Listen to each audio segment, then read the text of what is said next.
नमस्कार दोस्तों, जैसा कि हम सब जानते हैं कि नई शिक्षा नीति जो कि प्रभावी है और कहीं ना कहीं नई शिक्षा नीति के तहत जो नए नए कोर्स ऐड हुए हैं, चाहे वो स्किल एनहांसमेंट के कोर्स हों या वैल्यू एडेड कोर्स हों या आपकी डिसिप्लिनरी सब्जेक्ट में जो जो आपकी स्पेशलिटी जो कोर्स हैं, डिसिप्लिनरी को सब्जेक्ट्स के जो कोर्स हैं, उनके लिए जो शिक्षक की नियुक्ति है वो अभी तक नहीं हुई है। कहीं ना कहीं ये जो नई शिक्षा नीति है, इसका फ्रेमवर्क जो है अभी सही से तैयार नहीं हो पाया है।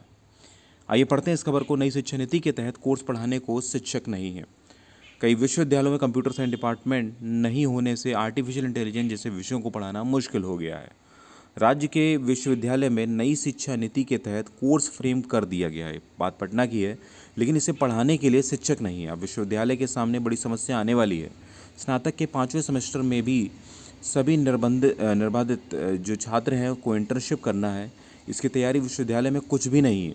सरकार तक भी मसला पहुंच गया है। विश्वविद्यालय में नई शिक्षा नीति 2020 में मेजर सब्जेक्ट के साथ multi disciplinary subject, value added course, skill enhancement course, ability enhancement course पढ़ाने की बात की गई है। इन विषयों के लिए बास्केट ऑफ सब्जेक्ट सजेस्ट किए गए हैं, लेकिन बिहार के विश्वविद्यालय और महाविद्यालयों में ना तो इन विषयों को पढ़ाने के लिए शिक्षक हैं, ना ही पर्याप्त आधारभूत संरचना है। सेमेस्टर 5 में छात्रों को इंटर्नशिप करना है। वैसे छात्र को ऑनर्स विद रिसर्च करना चाहेंगे, वहीं उन्हें सेमेस्टर 7 व 8 में रिसर्च प्रोजेक्ट भी करना है।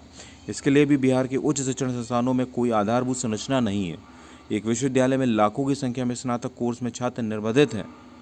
अगर 30% छात्र भी honours with research of opt करेंगे तो लगभग 30 से 35 हज़ार छात्रों को सेमेस्टर 7 व 8 में रिसर्च प्रोजेक्ट करने की जरूरत होगी। सेमेस्टर 5 में एक विश्वविद्यालय में लाखों की संख्या में छात्रों को इंटर्नशिप करना होगा। अभी तक किसी भी विश्वविद्यालय ने प्रोफेसर ऑफ प्रैक्टिस की बहाली नहीं की है।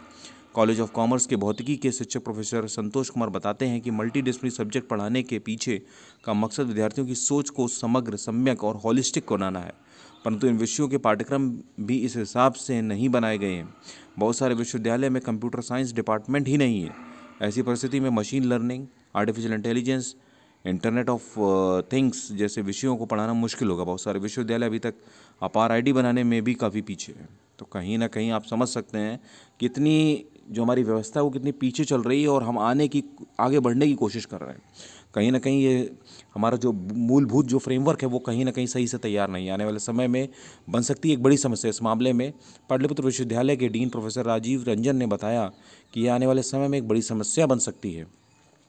इस पर कुछ कार्य किया जा रहा है। जल्दी प्राचार्यों, विभागाध्यक्षों के साथ मिलकर कार्य करना होगा। इधर कुल सचिव प्रोफेसर एन के झा ने बताया कि एक विश्वविद्यालय की समस्या नहीं है, ये विश्वविद्यालय स्थिति सभी विश्वविद्यालयों के समान है। इस मसले पर सरकार ने भी चर्चा हुई है। तो कहीं ना कहीं ये दिक्कत है बहुत बड़ी और इस पर काम करने की आवश्यकता है। मिलते हैं नेक्स्ट वीडियो में, तब तक के लिए नमस्कार, जय हिंद, जय भारत।